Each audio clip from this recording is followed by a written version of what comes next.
So recently there's been a huge uproar towards Jagex for not releasing the 2024 RuneScape 3 roadmap, and in my opinion this is uncalled for, and seeing the amount of backlash that they are getting for this is ridiculous. So in this video I'm going to go over why I think it's uncalled for and explain my reasons for that. So why do I feel like this backlash that Jagex have gotten is uncalled for?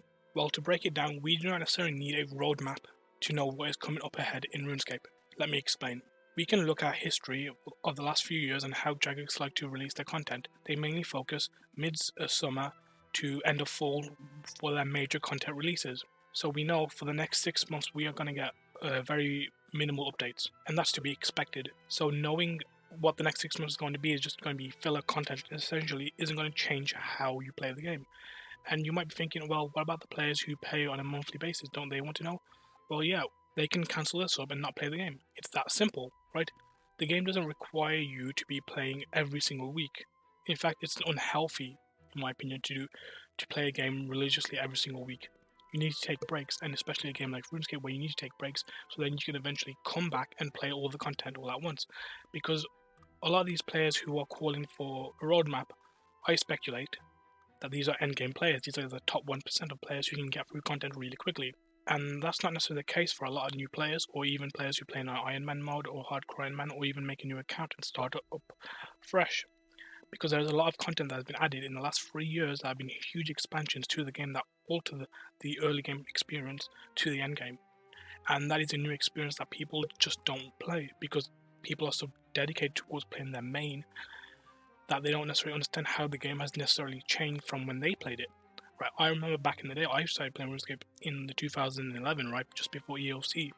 And now that I made a new main and I'm playing on that, I realized that there are a lot of updates that I didn't have back then, and it has changed my opinion on that early game experience. And I feel like the idea that there is no content, or we are on a content drought, shouldn't necessarily matter, because we have gotten so much content in the last few years, and it's not expected for every new player or every player to get through all of it. And if you don't want to play, just wait until, fall and end of fall, right?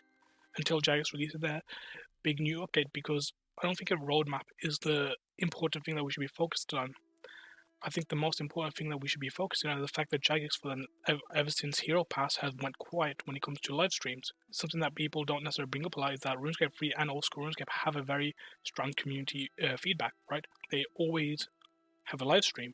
And since Hero Pass, they've gone quiet and went into the dark.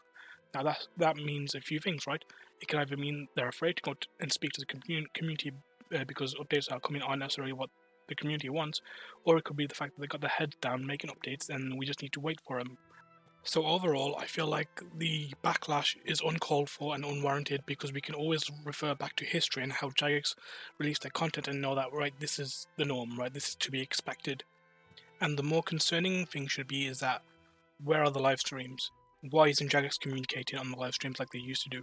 Because in games where they release a roadmap, that's just it. They release a roadmap and they go silent.